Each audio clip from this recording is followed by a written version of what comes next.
How to connect your Printify to Shopify. So first of all, go ahead to search bar, search for Printify,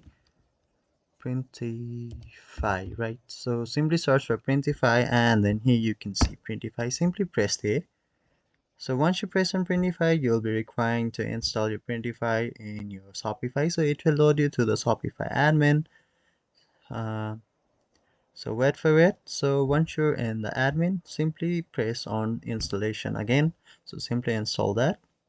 So once you press on install, you will be loaded to the page where you'll be requiring to logging into your Printify. So you can either continue with Google or Apple. Also, if you have already created an account, you can simply go ahead and sign up.